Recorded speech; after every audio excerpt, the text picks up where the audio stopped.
Selamat hari Minggu kembali kami ucapkan kepada seluruh jemaat di KPI Resort Duri 2. Tetap semangat dan jaga kesehatan kita dan stay at home. Marilah kita mulai acara ibadah Minggu Kantate 10 Mei 2020 di tengah keluarga. Kita bernyanyi dari buku ND nomor 14 ayat 1 dan 2.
Pertolongan kita adalah di dalam nama Tuhan yang menjadikan langit dan bumi.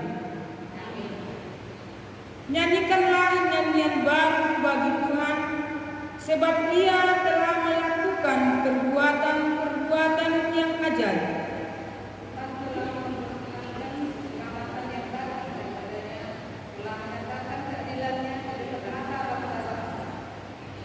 Keselamatan telah dikerjakan kepadanya oleh tangan kanannya, oleh lengannya yang kudus. Haleluya.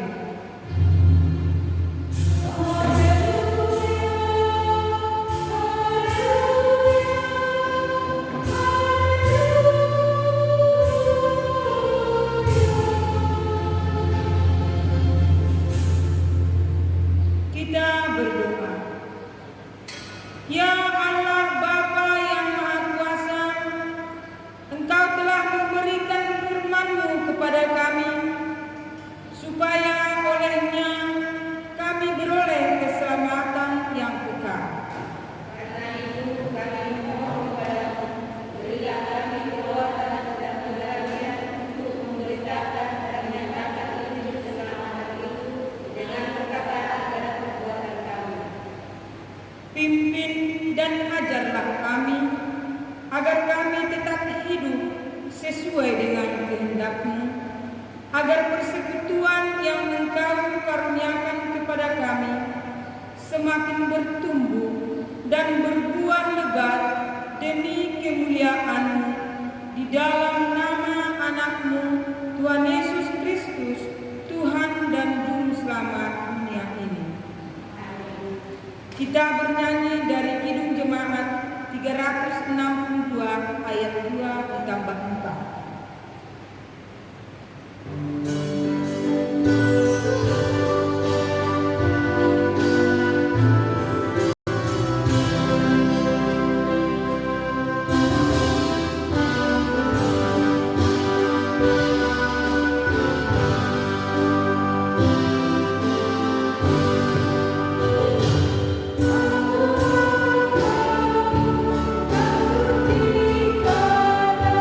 Oh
Marilah kita mendengarkan firman Tuhan sebagai epistel pada Minggu Jubilate hari ini yang tertulis di dalam Ulangan 31 ayat 14 sampai 22.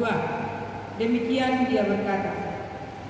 Kemudian berfirmanlah Tuhan kepada Musa, sesungguhnya sudah dekat waktunya bahwa engkau akan mati. Maka panggillah Yosua dan berdirilah bersama-sama dengan dia dalam kemah pertemuan supaya aku memberi perintah kepadanya. Lalu pergilah Musa dan Yosua berdiri dalam kemah pertemuan. Dan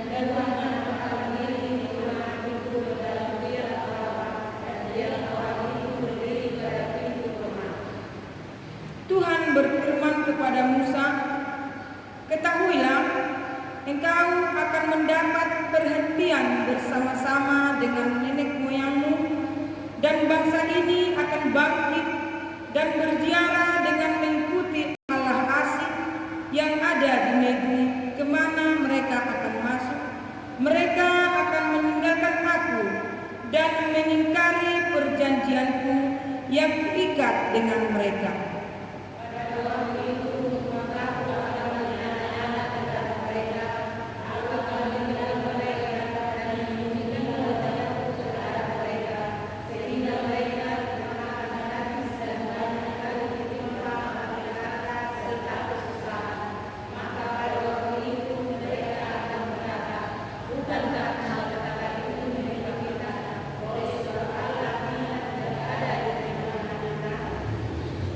Tetapi aku akan menyembunyikan wajahku sama sekali pada waktu itu, karena segala kejahatan yang telah dilakukan mereka, yakni mereka telah berpaling kepada Allah lain.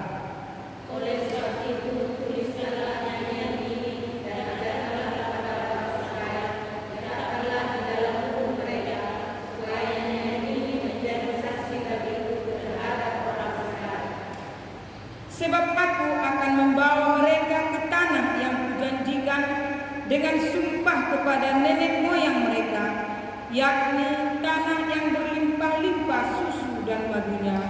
Mereka akan makan dan kenyang dan menjadi gemuk, tetapi mereka akan berpaling kepada Allah lain dan beribadah kepadanya.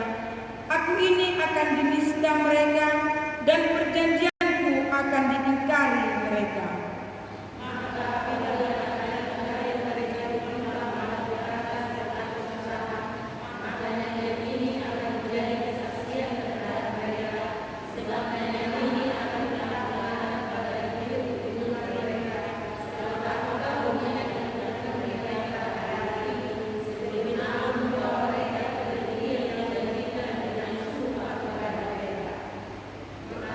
Maka Musa menuliskan nyanyian ini dan mengajarkannya kepada orang Israel. Yang berbahagia ialah mereka yang mendengarkan firman Allah dan yang memeliharanya. Kita bernyanyi dari buku ND 218 ayat 1 dan 2.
Marilah kita mengaku dosa kita di hadapan Tuhan. Kita berdoa dalam hati masing-masing.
Marilah kita berdoa.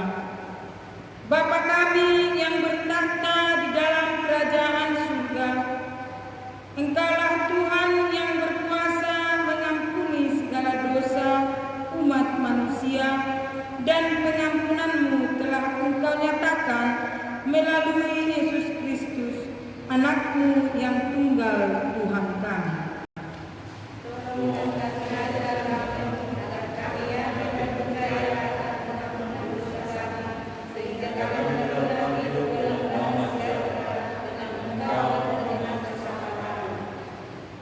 Ya Roh Kudus, terangilah hati dan pikiran kami, sehingga kami tidak merasa bimbang akan kasih setia-Mu, dan kami beroleh kekuatan untuk melakukan kehendak-Mu.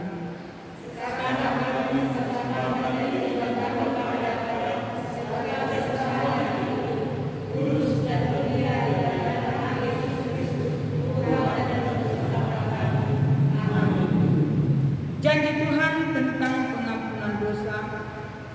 Demikianlah firman Tuhan yang mengasihi engkau. Biarpun gunung-gunung beranjak dan bukit-bukit bergoyang, tetapi kasih setiamu tiada akan beranjak daripadamu, dan perjanjian damaiku tiada akan goncang. Segala kemuliaan bagi Allah di tempat yang maha tinggi. Kita bernyanyi dari Kidung Jemaat nomor 49 ayat 1 dan 2.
Marilah kita mendengarkan firman Tuhan sebagai petunjuk hidup baru yang tertulis di dalam Yosua 1 ayat 8. Janganlah engkau lupa memperkatakan kitab Taurat ini, tetapi renungkanlah itu siang dan malam, supaya engkau bertindak hati-hati sesuai dengan segala yang tertulis di dalamnya.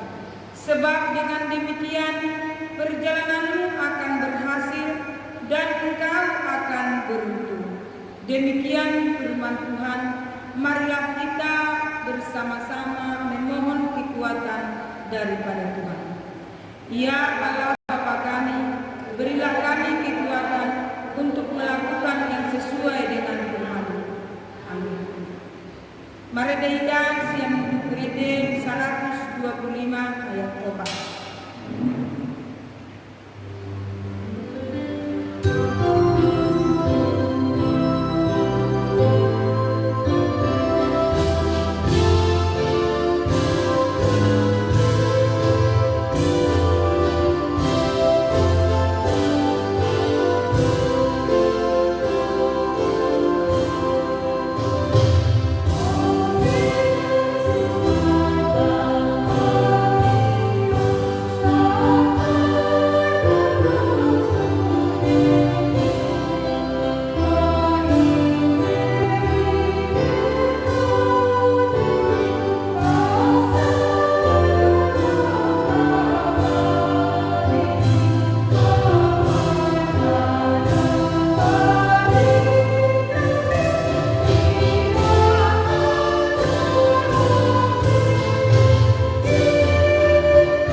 Marilah kita bersaksi mengikrarkan pengakuan iman kita bersama jemaat pada segala abad di seluruh dunia. Kita mengucapkan, aku percaya kepada Allah Bapa yang Maha Kuasa, Khalik langit dan bumi. Aku percaya kepada Yesus Kristus, anaknya yang tunggal, Tuhan kita, yang dikandung daripada Roh Kudus, lahir dari anak darah Maria, yang menderita di bawah pemerintahan Pontius Pilatus, disalibkan, mati dan dikuburkan, turun ke dalam kerajaan maut, pada hari ketiga bangkit pula dari antara orang mati, naik ke surga, duduk di sebelah kanan Allah Bapa yang Maha Kuasa, dan akan datang dari sana untuk menghakimi orang yang hidup dan mati. Aku percaya kepada Roh Kudus, gereja yang kudus dan am, persekutuan orang kudus, pengampunan dosa, kebangkitan daging, dan hidup yang kekal. Amin.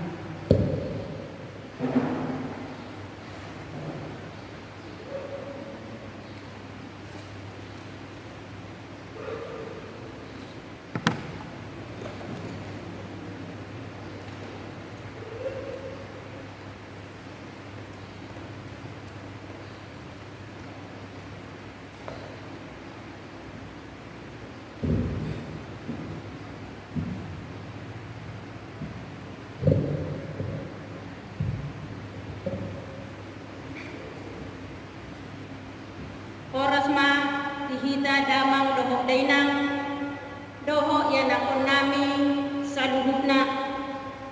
Adoran so pinatupa dope, dua siapaat, totoma tapatupa parning kota, dohok kebaktian ari rabu, ditongani jabutabe, persembahata tapasahat ma, tusitua wekta masing-masing.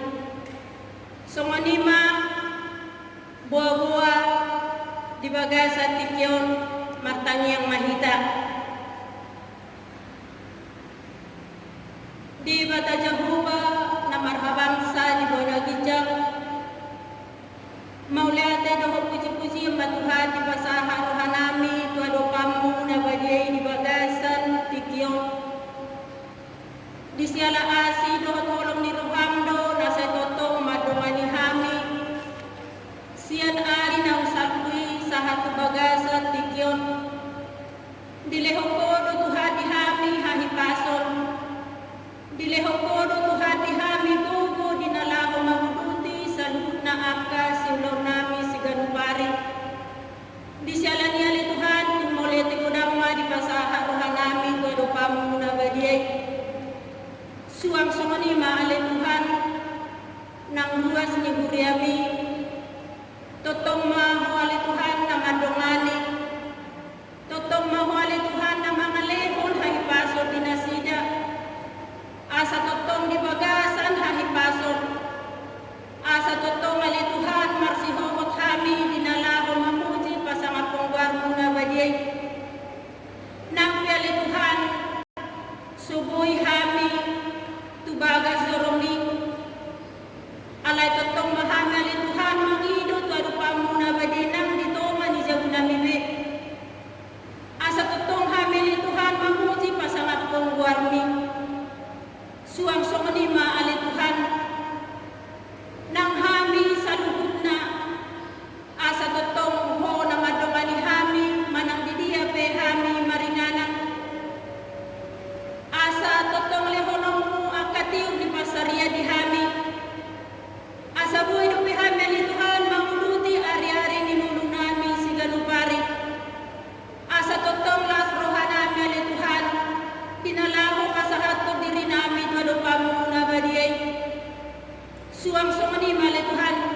Kita bernyanyi dari pelengkap Kidung Jemaat nomor 27 ayat 1 dan 2.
Kita berdoa, damai sejahtera Allah yang melampaui segala akal, itulah yang memelihara hati dan pikiranmu di dalam Kristus Yesus Tuhan kita. Amin. Shalom Bapak Ibu, jemaat dikasih oleh Tuhan. Hari ini adalah hari Minggu Kantate, tanggal 10 Mei 2020. Firman Tuhan yang akan kita renungkan pada minggu hari ini tertulis dari kitab Wahyu pasal 12 ayat 10 sampai dengan ayat 12. Mari kita membuka Alkitab kita membacanya. Dan aku mendengar suara yang nyaring di surga berkata, sekarang telah tiba keselamatan dan kuasa dan pemerintahan Allah kita dan kekuasaan Dia yang diurapinya, karena telah dilemparkan ke bawah pendakwa saudara-saudara kita yang mendakwa mereka siang dan malam di hadapan Allah kita. Dan mereka mengalahkan Dia oleh darah anak domba dan oleh perkataan kesaksian mereka, karena mereka tidak mengasihi nyawa mereka sampai ke dalam maut. Karena itu bersukacitalah, hai surga, dan hai kamu sekalian yang diam di dalamnya. Celakalah kamu, hai bumi dan laut, karena iblis telah turun kepadamu, dan geramnya yang dahsyat, karena ia tahu bahwa waktunya sudah singkat. Demikianlah pembacaan firman Tuhan. Bapak Ibu jemaat dikasihi Tuhan, para pelayan yang kami kasihi, dan juga warga jemaat yang selalu dalam harapan kami dalam kondisi sehat, kondisi baik-baik semuanya, dan kondisi tetap setia beribadah, berdoa di hadapan Tuhan, karena sangat penting bagi kita untuk tetap mempertontonkan kesetiaan kita di hadapan Tuhan sampai hari ini dan seterusnya. Pada minggu kantate hari ini, kantate yaitu berarti nyanyikanlah nyanyian baru bagi Tuhan.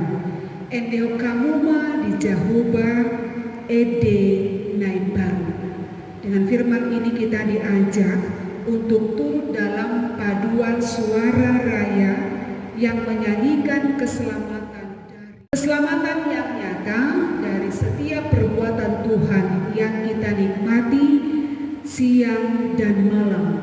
Nyanyian ini sesungguhnya bukan memaksudkan nyanyian yang baru dikarang atau nyanyian yang baru digubah atau baru dituliskan, tetapi nyanyian baru yang dimaksudkan adalah nyanyian yang berangkat dari hati, berangkat dari hidup yang mengalami kebaharuan karena pengenalan akan kuasa dan akan kasih serta keselamatan dari Tuhan kita.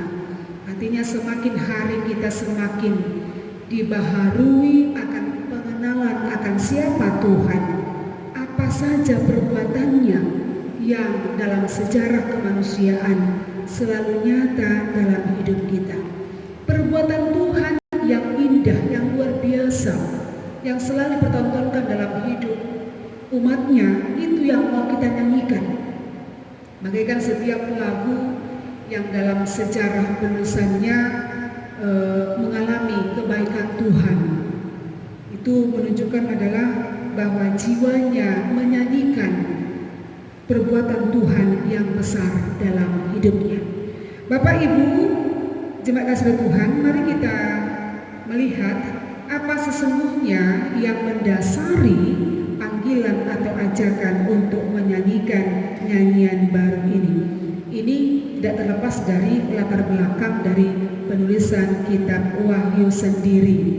Itu berangkat dari kehidupan umat percaya pada abad mula-mula yang mengalami penindasan, mengalami penganiayaan yang berat pada zaman Kaisar Domitianus. Apa yang mereka alami?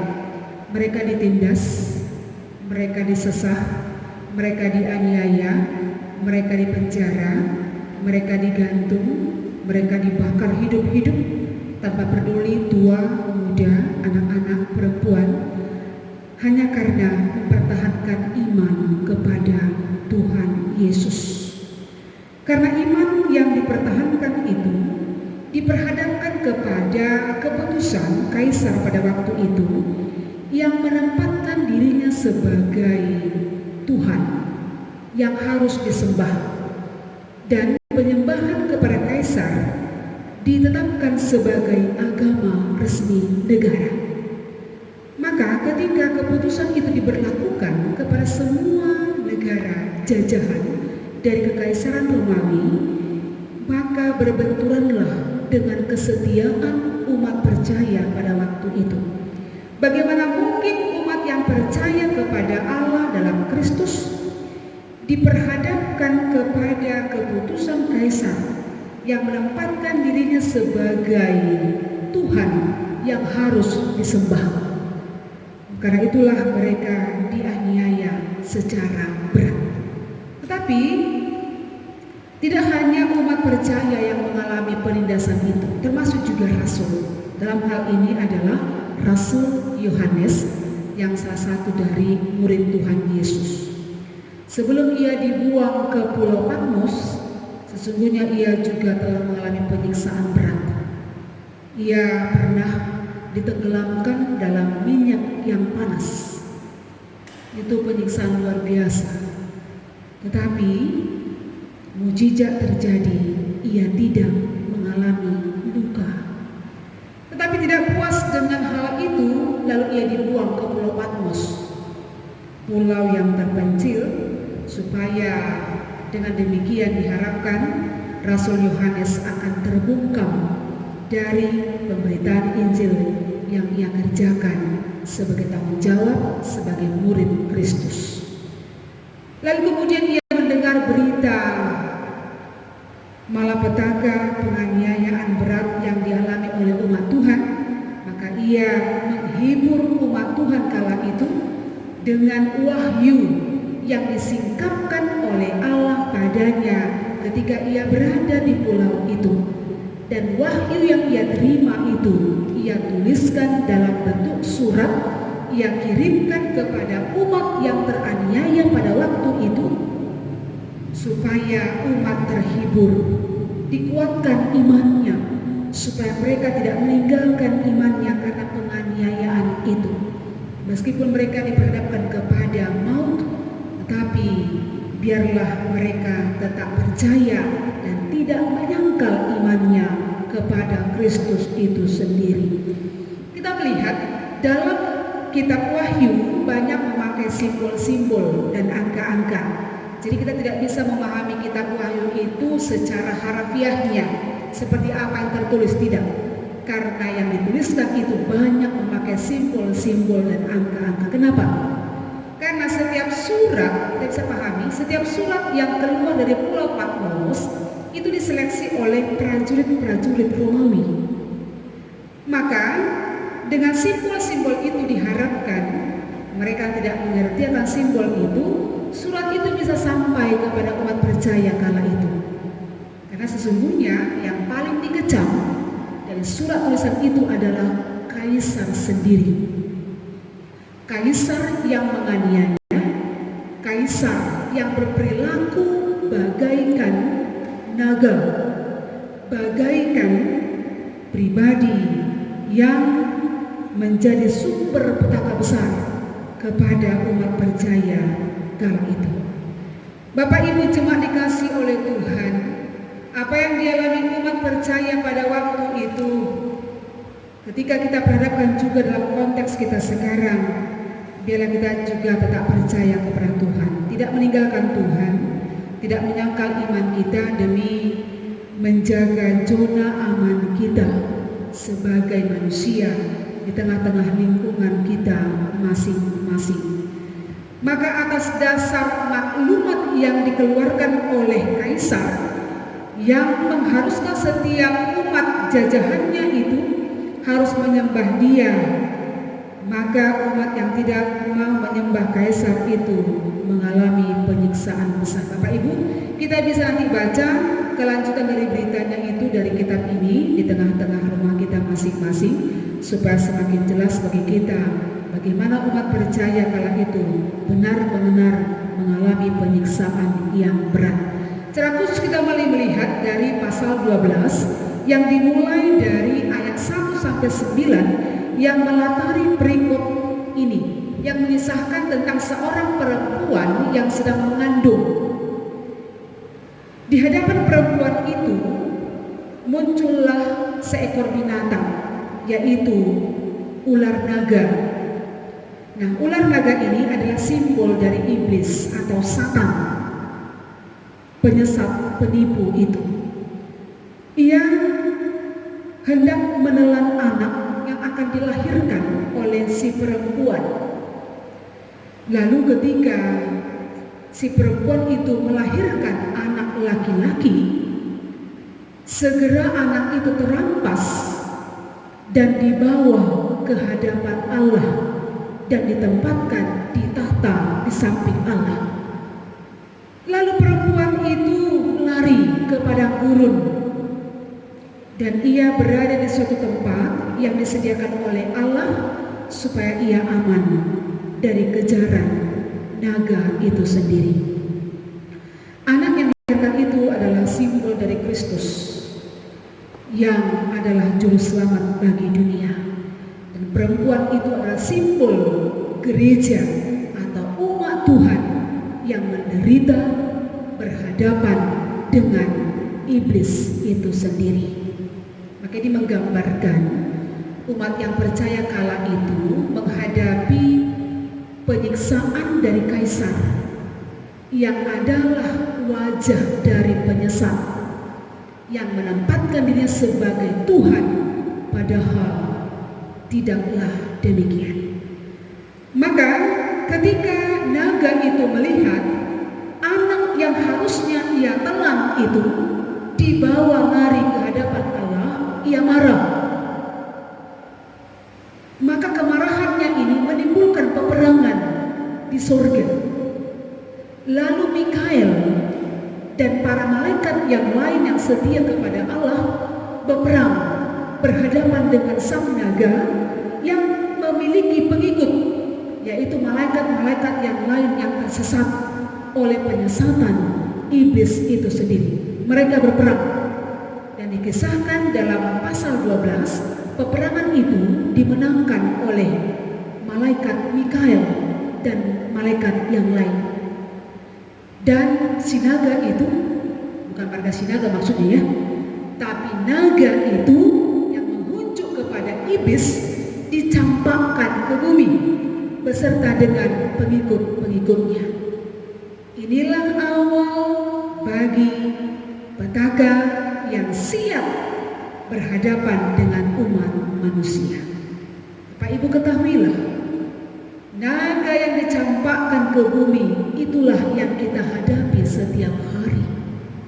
Peperangan rohani yang kita alami setiap hari, bukan peperangan seperti memakai alat senjata perang ya, bukan ya. Tidaklah secara kedagingan, tidak, tapi secara spiritual. Kita diperhadapkan kepada godaan, kepada penyesatan si iblis yang menipu kita, mempersalahkan kita ketika kita melakukan kelalaian, melakukan tindakan-tindakan kelemahan. Dia akan menuduh kita, mempertontonkan kelemahan kita, supaya kita tidak lagi percaya kepada kasih karunia Tuhan. Ia juga melakukan tindakan penyesatan dengan mengaburkan kasih Tuhan dalam hidup kita. Sehingga kalau ada orang begini, kalau ada orang sakit, ia menderita, ia mengalami penderitaan, mengalami tekanan kehidupan, si iblis itu akan menuduh kita sebagai orang yang patut untuk dipersalahkan. Dia katakan begini, karena kau itu, lihatlah kau menderita dan Tuhan jauh dari dirimu, katanya. Maka ketika serangan itu bertubi-tubi menghantam kita, menerpa hati dan jiwa kita, itulah menimbulkan kita menjadi lemah, semakin ragu. Jangan-jangan begitu, karena aku orang berdosa, Tuhan meninggalkan aku. Sekalipun aku berdoa, ternyata Tuhan tidak memperdulikan aku. Ternyata Tuhan tidak peduli padaku. Lalu kita meraung-raunglah, menangis. Kita menenggelamkan diri dalam kepedihan, kepahitan kehidupan. Dan kita menuduh Tuhan sebagai pribadi yang harus bertanggung jawab atas setiap kemalaman, penderitaan yang bisa saja silih berganti menerpa kehidupan kita. Bukankah banyak orang seperti itu? Ya. Apa yang terjadi dalam hidupnya Tuhan yang dipersalahkan karena si penyesat itu menuduh kita. Dia mengaburkan kasih karunia Tuhan dari hadapan kita, sehingga ketika penderitaan silih berganti datang, kita yang tidak punya kekuatan iman lalu menyetujui, benar Tuhan, kau tidak peduli padaku, benar Tuhan, kau tidak melihat hidupku, benar Tuhan, aku orang hina, maka aku tidak pantas datang ke hadapan-Mu. Lantas terjerumuslah hidupnya semakin dalam kepada keputusasaan. Jerat itu menganga di hadapan setiap umat. Maka ketika penyesat itu datang kepada kita, kita yang lemah imannya, tak terbangun karena firman yang kita nikmati setiap hari, karena kita menyangkalnya atau kita menganggap rendah firman itu, maka kita bisa menjadi korban. Firman Tuhan dalam 1 Petrus 5 ayat 8 mengatakan, sadarlah dan berjaga-jagalah, lawanmu si iblis berjalan keliling sama seperti singa yang mengaum-ngaum dan mencari orang yang dapat ditelannya. Itu enggak hanya berlaku Bapak Ibu zaman Rasul, tidak. Sampai hari ini itu berlaku. Sampai hari ini penyesat itu masih berkuasa, dan kuasanya juga ada disembah umat percaya. Ini dikatakan sinkretisme. Setengah percaya pada Tuhan, setengah lagi percaya kepada kuasa penyesat. Maka renungkanlah yang pertama Bapak Ibu, Allah lah penyelamat hidup kita satu-satunya. Iblis itu telah dicampakkan ke bumi ini. Namun meski ia kalah di surga, di bumi ia bisa mendapatkan banyak pengikut. Karena apa? Karena ketika godaannya berhadapan dengan pribadi yang lemah imannya, maka orang itu akan tersesat. Mana wajahnya? Bukankah banyak orang yang lebih percaya kepada kuasa dunia daripada kuasa Tuhan? Itulah hasil godaan dari si penyesat. Bukankah ada orang sudah mengatakannya, aku percaya kepada Allah Bapa, aku percaya kepada Yesus Kristus, aku percaya kepada Roh Kudus, tapi pergi juga mencuri. Kenapa? Kau tak melihat hidupku Tuhan, aku lapar. Bukankah ada orang juga berani bersumpah untuk berbohong dengan memakai nama Tuhan supaya hidupnya aman, supaya ia beroleh keuntungan secara duniawi? Bukankah ada orang sampai berani menyakiti sesamanya? Kalau kita dengar, mudah-mudahan ini gak terjadi kepada orang percaya ya. Ketika kita mempertanyakan BLT, tapi ada orang-orang mampu justru dapat, tapi orang-orang yang tidak mampu justru tidak terdaftar namanya, gitu ya. Nah, Bapak Ibu, bukankah ada orang sampai hati melakukan kebohongan? Bukankah ada orang sampai hati melukai orang-orang yang siang malam berdoa pada Tuhan, berharap belas kasihan Tuhan, tapi dipermainkan oleh mereka-mereka yang punya kuasa? Bukankah ada orang yang menyangkal Tuhan pada akhirnya karena yang terjadi pada hidupnya tidak seperti keinginannya, lalu meragukan Tuhan? Maka biarlah kita tetap menjadi bilangan pelayan dan umat yang selalu menempatkan Allah sebagai penyelamat satu-satunya dalam hidupnya. Ketika mereka tergoda, tapi kita tetap percaya pada kuasa Tuhan.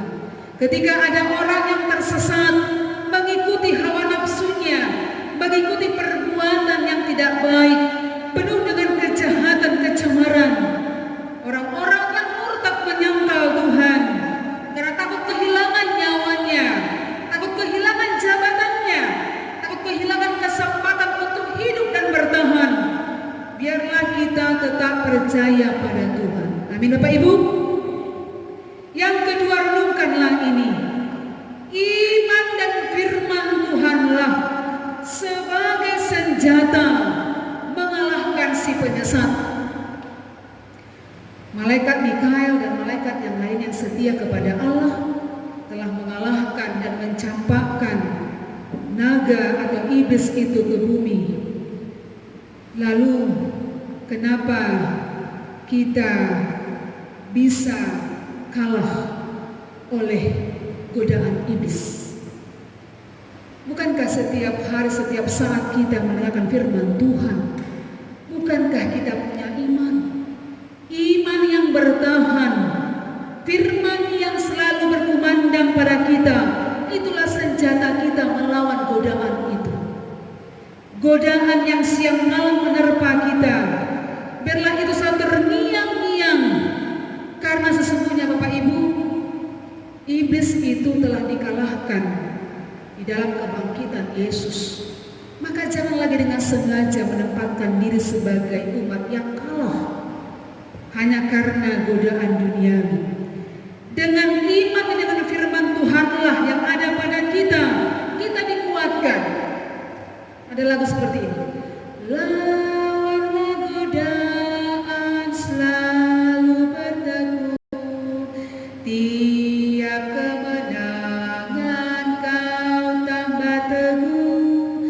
Nafsu kejahatan harus ditentang, harap akan Yesus pasti kau menang. Ya, saya lupa nomor berapa lagu itu.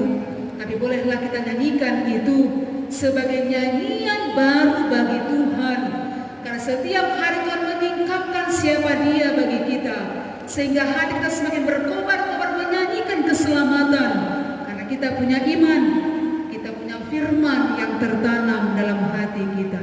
Firman Tuhan berkata dalam 1 Petrus 5 ayat 9 sampai 11 berkata, lawanlah dia dengan iman yang teguh, sebab kamu tahu bahwa semua saudaramu di seluruh dunia menanggung penderitaan yang sama, dan Allah sumber segala kasih karunia yang telah memanggil kamu dalam Kristus kepada kemuliaannya yang kekal akan melengkapi, meneguhkan, menguatkan, dan mengokohkan kamu sesudah kamu menderita seketika lamanya.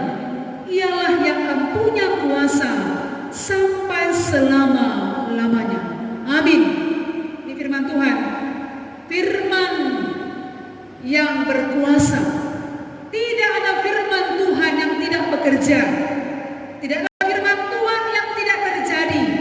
Tidak ada firman Tuhan yang kembali kepada Tuhan dengan sia-sia sebelum dikerjakannya untuk Tuhan di tengah-tengah kehidupan kita. Bapak Ibu, tidak ada senjata ampuh manapun yang bisa kita pakai untuk mengalahkan kekuatan penyesatan yang selalu menerpa kehidupan kita, menggoda kita, menyesatkan hidup kita, selain dari iman yang ada pada kita, selain daripada firman yang selalu kita nikmati setiap kali kita berjumpa dengan Tuhan. Maka ketika iblis mendakwa kita dengan mengatakan, kau jahat, kau tersesat, kau tidak dikasih Tuhan, kita bisa mematahkan pernyataan dakwaan yang tidak benar, yang penuh dengan kebohongan itu dengan iman kita. Bukankah Tuhan mengatakan, aku akan menyertai kamu sampai kepada akhir zaman. Maka ketika Tuhan menjanjikan kasih-Nya, menjanjikan penyertaannya, jangan lagi mau disesatkan dengan godaan-godaan, dakwaan-dakwaan penyesat yang akan melemahkan iman kita, menyesatkan kita kepada perbuatan yang tidak berkenan di hadapan Tuhan.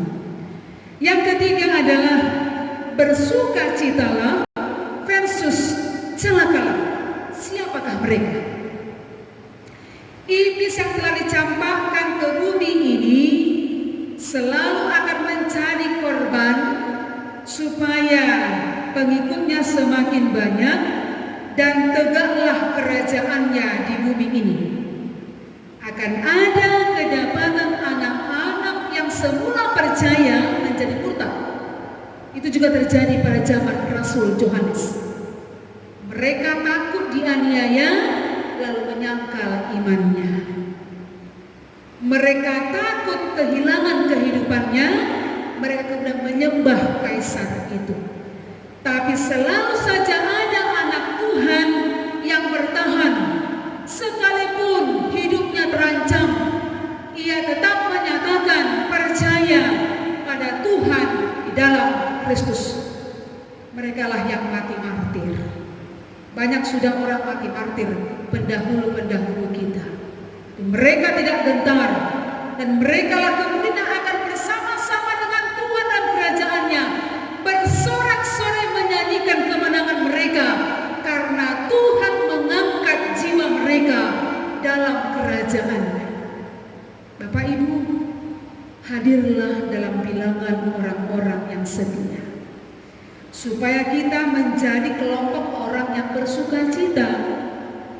Jangan kemudian menjadi orang yang dinyatakan celaka, karena ketika berhadapan dengan godaan dunia, dia turut pada godaan itu demi sesuap nasi, demi jabatan, demi kuasa, demi kenikmatan dunia ini.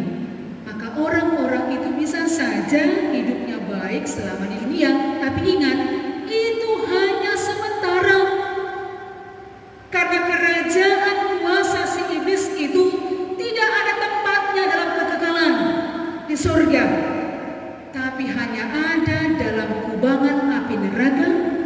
bersama dengan kawanan pengikut yang setia yang mengikuti jejaknya tersesat dan menyangkal kuasa Tuhan. Kita yang bisa memilih itu Bapak Ibu. Kita yang bisa memilihnya. Tapi harus sejalan iman, ucapan, dan perbuatan. Tidak boleh bertentangan. Iman kita, ucapan kita, dan perbuatan kita harus sejalan, bersinergi namanya. Sejalan saurdep, dan mari bernapineo, nahinatahon, dohok daniula, ikon sarobang deh.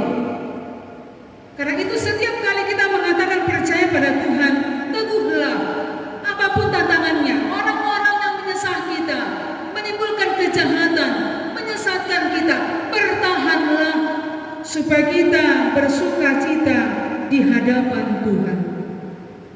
Bapak Ibu, jemaat dikasih oleh Tuhan, Allah kita adalah Allah pengasih. Sekalipun kita masih dalam keadaan harus membatasi diri bila kita tak berdoa kepada Tuhan. Tuhan tidak tidur, Tuhan tidak menghiraukan kita. Dia melihat kita, Dia mengindahkan kita, Dia peduli pada kita. Makanya hari Sabtu besok kita mengadakan ibadah, tapi biarlah pertama sekali khusus kepada para pelayan. Bagi mereka yang bisa hadir, hadirlah.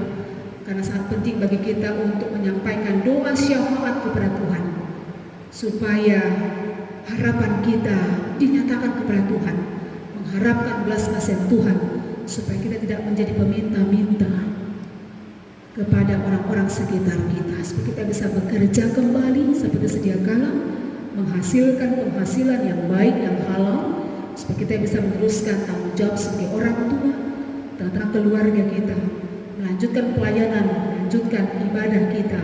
Biarlah Tuhan tetap memelihara kita, dan jangan pernah meragukan kuasa Tuhan. Karena itu, inilah menjadi dasar kita Bapak Ibu, tetap mengumandangkan pujian kepada Tuhan, mengumandangkan nyanyian baru, berkantate, nyanyikanlah kebaikan Tuhan.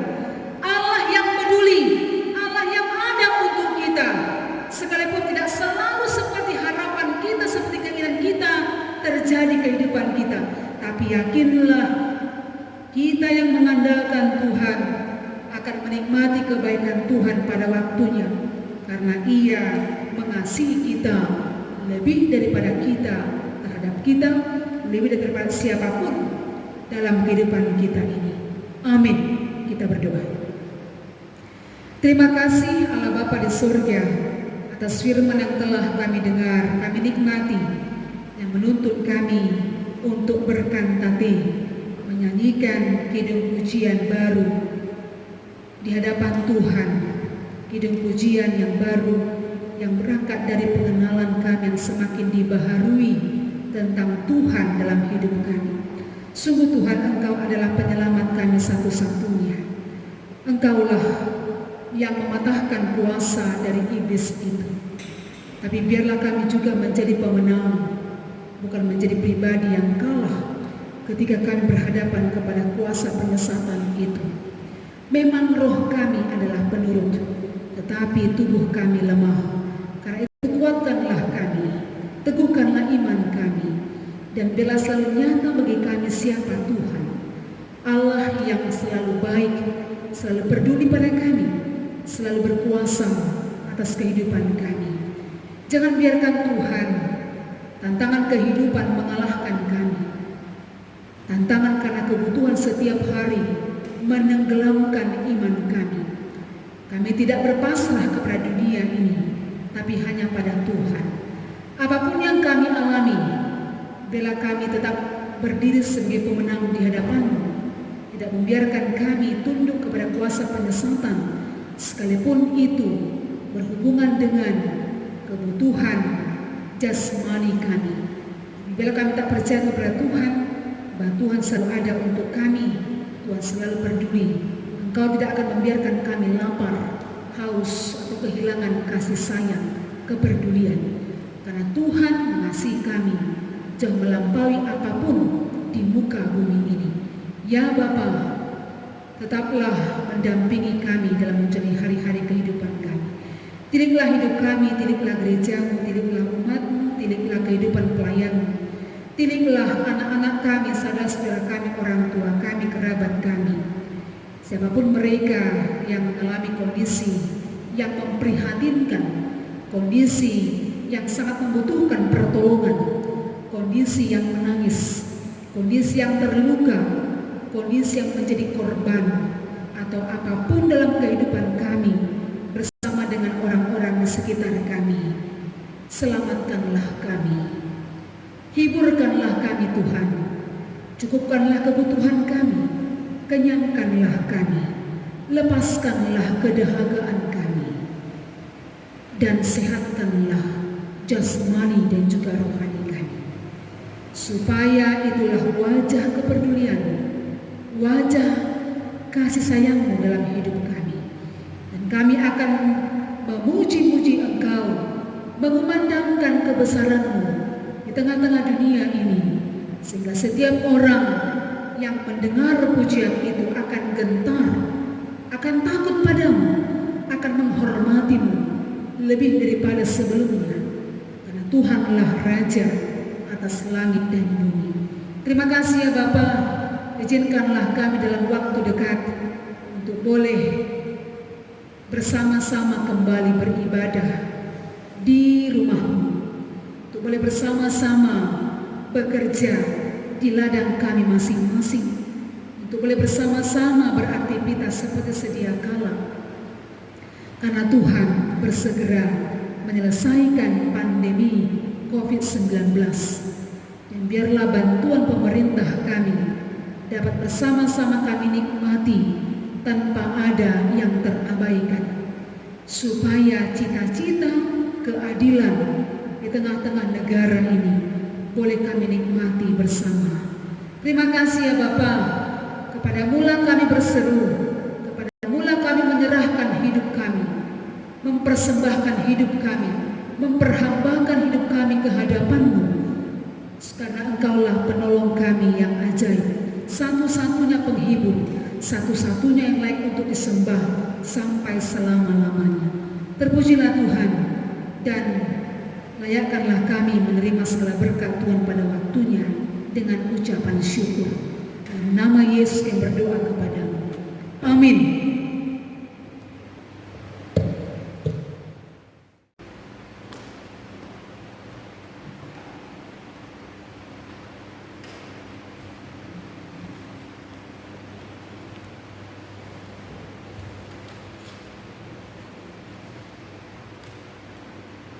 Bapak, Ibu, jemaat dikasihi Tuhan, marilah kita lanjutkan ibadah kita dengan mengangkat pujian dari buku ND nomor 260 ayat yang keempat.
Jemaat Tuhan, dengarkanlah firman Tuhan yang mengantar kita menyampaikan persembahan ke hadapan Tuhan yang tertulis dari kitab 1 Tawari pasal 29 ayat 9, demikian firman Tuhan.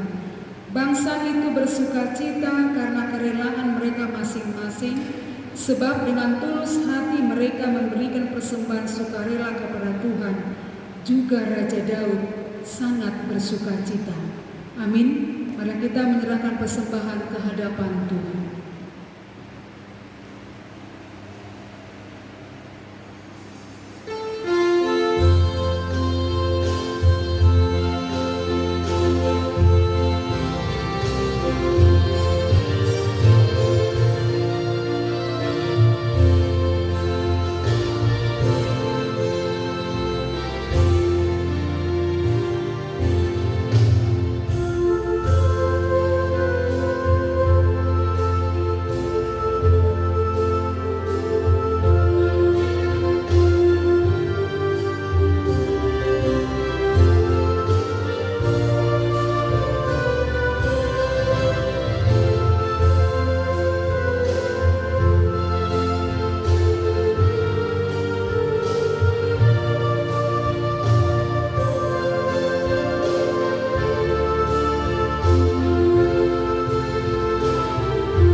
Marilah kita bangkit berdiri, kita menyerahkan persembahan yang telah kita kumpulkan di hadapan Tuhan. Kita berdoa. Ya Allah Bapa kami yang di surga, kami mengaku dengan setulus hati, Engkaulah sumber segala berkat dan karunia.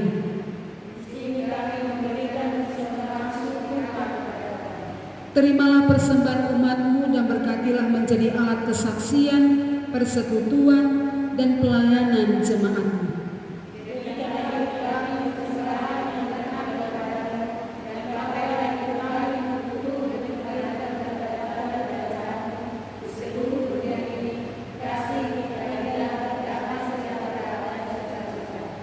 Bukalah hati kami oleh Roh Kudus-Mu, agar kami senantiasa mengucapkan syukur kepada-Mu di dalam nama Yesus Kristus Tuhan kami. Amin.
Marilah kita bersama-sama mengucapkan doa yang diajarkan Tuhan Yesus kepada kita.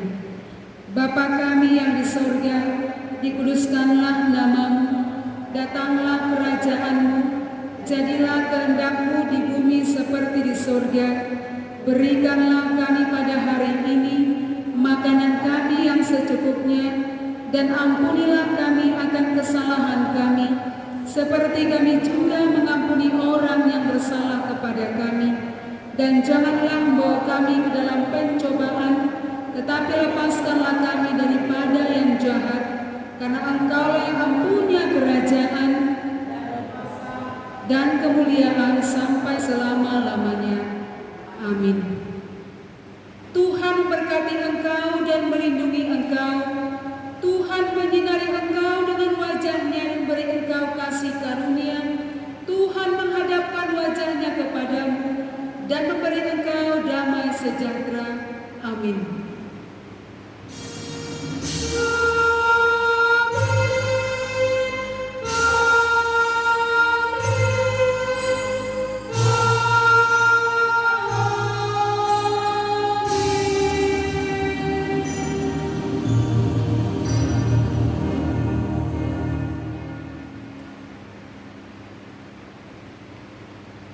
Shalom, selamat hari Minggu buat seluruh pelayan dan jemaat GKP Selasa Duri 2. Tetaplah beribadah dengan setia di hadapan Tuhan. Tuhan memberkati kita. Amin.